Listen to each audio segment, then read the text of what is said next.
Phogat classes के digital platform पे मैं आप सभी का स्वागत करता हूं। प्यारे विद्यार्थियों, विगत भर्ती परीक्षाओं में आरपीएससी व आरएमएसएसबी द्वारा पूछे गए प्रश्नों का मैं समावेश लेके आया हूं। आज अपन बात करने वाले हैं माइक्रोसॉफ्ट पावर पॉइंट से रिलेटेड कुछ महत्वपूर्ण प्रश्न जो कि बोर्ड द्वारा बार बार रिपीट किए जाते हैं। वो सारे के सारे क्वेश्चन अपन डिस्कस करने वाले हैं। तो प्यारे विद्यार्थियों, यहाँ पे प्रश्न संख्या 1 है, माइक्रोसॉफ्ट पावर पॉइंट 2016 में निम्नलिखित में से एक वैध मास्टर व्यू विकल्प नहीं है। राजस्थान बेसिक अनुदेशक कंप्यूटर भर्ती परीक्षा का प्रश्न है। तो प्रश्न संख्या 1 में ऑप्शंस क्या क्या हैं? Notes master, outline master, slide master, hand out master. तो यहाँ पे सही उत्तर क्या होगा भाई? Outline master.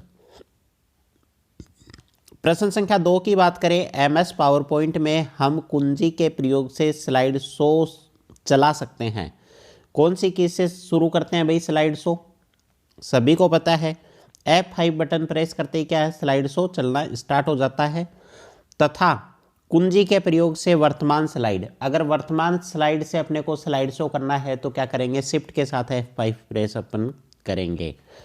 तो यहाँ पे ऑप्शन कौन सा सही होगा भाई? यहाँ पे ऑप्शन डी करेक्ट है।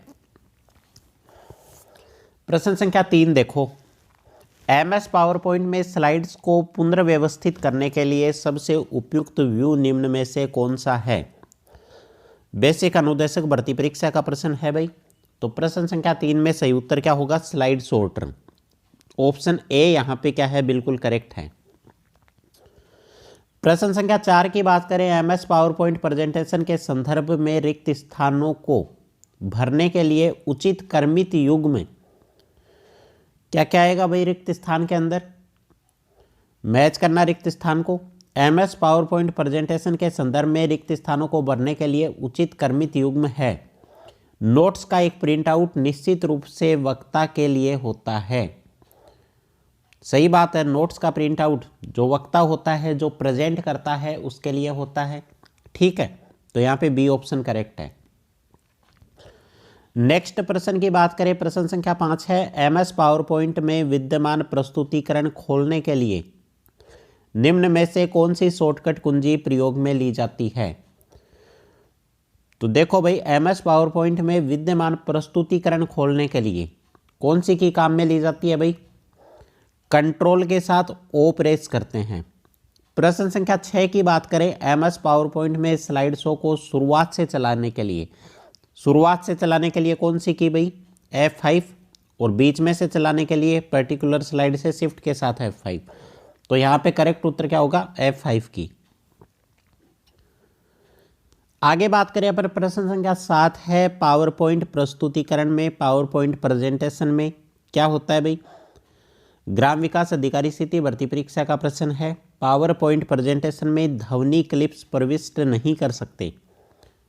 ध्वनि क्लिप्स तो अपन डाल सकते हैं उसके अंदर, चलचित्र क्लिप्स प्रविष्ट नहीं कर सकते, वीडियो भी अपन लगा सकते हैं। ध्वनि क्लिप्स और चलचित्र क्लिप्स दोनों प्रविष्ट कर सकते हैं। यहाँ पे ये सही ऑप्शन होगा। प्रश्न संख्या 8 की बात करें, एक प्रेजेंटेशन में स्लाइड्स को प्रस्तुत करने के लिए प्रयोग में लाए गए स्पेशल इफेक्ट्स क्या कहलाते हैं? जो स्पेशल इफेक्ट लगते हैं एक स्लाइड से दूसरी स्लाइड के बीच में, उनको क्या बोला जाता है? ट्रांजिशंस बोला जाता है। प्रश्न संख्या 9 है, एमएस पावर पॉइंट 2007 की स्लाइड में चुनी हुई आकृतियों का समूह बनाने हेतु निम्न में से कौन से शॉर्टकट का उपयोग किया जाता है? तो अपन प्रेस करते हैं कंट्रोल के साथ जी। एमएस पावर पॉइंट से जितनी भी शॉर्टकट की हैं, एमएस पावर पॉइंट से रिलेटेड, वो सारी की सारी शॉर्टकट की के लिए मैंने एक अलग से वीडियो बना रखा है। वो वीडियो आप ज़रूर देखें, वहाँ से एग्जाम में पक्का प्रश्न पूछा जाता है। प्रश्न संख्या 10 की बात करें, पावर पॉइंट में निम्न में से कौन सी शॉर्टकट की प्रेजेंटेशन का प्रारंभ से शुरू करने के लिए उपयोग में ली जाती है? बार बार रिपीट हुआ है ये प्रश्न। तो कौन सी शॉर्टकट की होती है जो स्लाइड शो को स्टार्टिंग से शुरू करती है? F5। आगे बात करें, प्रश्न संख्या 11 है, कौन सा पावर पॉइंट व्यू प्रेजेंटेशन के प्रत्येक स्लाइड को पुनः थंबनेल के तौर पर डिस्प्ले करता है तथा स्लाइड्स को पुनः व्यवस्थित करने में उपयोगी है? तो यहाँ पे सही उत्तर होगा स्लाइड सॉर्टर। प्रश्न संख्या 12 है, प्रेजेंटेशन में स्लाइड्स को प्रस्तुत करने के लिए प्रयोग किए जाने वाले स्पेशल इफेक्ट्स को क्या बोला जाता है। ये प्रश्न भी क्या हुआ है, रिपीट हुआ, संगणक भर्ती परीक्षा और यहाँ पटवार सीधी भर्ती परीक्षा, सेम प्रश्न है। तो इसको क्या बोलते हैं, ट्रांजिशंस बोलते हैं। आगे अपन बात करें प्रश्न संख्या 13 की, MS पावर पॉइंट किस प्रकार का दृश्य व्यू उपलब्ध नहीं है, किस प्रकार का प्रेजेंटेशन व्यू इसके अंदर उपलब्ध नहीं है। तो कौन कौन से ऑप्शन है भाई, extreme animation, slide show, slide shorter और सामान्य, ये तीनों तो होते हैं। एक्सट्रीम एनिमेशन इसके अंदर प्रेजेंट नहीं होता। प्रश्न संख्या 14 है, MS पावर पॉइंट में मैक्रो किस ग्रुप या टैब में पाया जाता है। मैक्रो किसके अंदर होता है भाई, मैक्रो होता है व्यू के अंदर। प्रश्न संख्या 15 की बात करें, जो सुविधा के लिए एक स्लाइड से बाहर निकालता है और एक अन्य में प्रवेश करता है के बीच गति प्रभाव लागू करने के लिए प्रयोग किया जाता है। भाई दो स्लाइडों के बीच में गति को नियंत्रित करने के लिए क्या प्रयोग किया जाता है, स्लाइड ट्रांजिशंस। प्रश्न संख्या 16 है, नई स्लाइड इंसर्ट करने की शॉर्टकट की क्या है। नई स्लाइड को इंसर्ट करने की शॉर्टकट की क्या है, कंट्रोल के साथ अपन M प्रेस करते हैं। आगे बात करें प्रश्न संख्या 17 की, आप अपने हैंड आउट में हेडर एवं फुटर जोड़ने के लिए प्रयोग कर सकते हैं। हेडर और फुटर के लिए क्या प्रयोग किया जाता है भाई, हैंड आउट मास्टर। प्रश्न संख्या 18 है, कस्टम एनिमेशन टास्क पैन का कौन सा विकल्प आपको प्रीसेट अथवा कस्टम घूर्णन पथ, मोशन पथ लागू करने की अनुमति प्रदान करता है। ठीक है, तो इसका सही उत्तर क्या हो जाएगा भाई, ऐड इम्पैक्ट। प्रश्न संख्या 19 की बात करें, कौन सा अनुप्रयोग प्रदर्शन तैयार करने के लिए उपयुक्त होता है। कौन सा अनुप्रयोग प्रदर्शन मतलब प्रेजेंटेशन तैयार करने के लिए उपयुक्त होता है, पावर पॉइंट।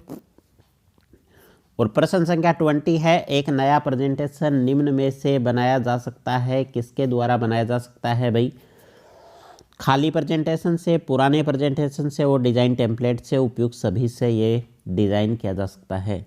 तो उम्मीद करता हूँ साथियों ये प्रश्नों की जो सीरीज है वो आपको काफ़ी अच्छी लग रही होगी।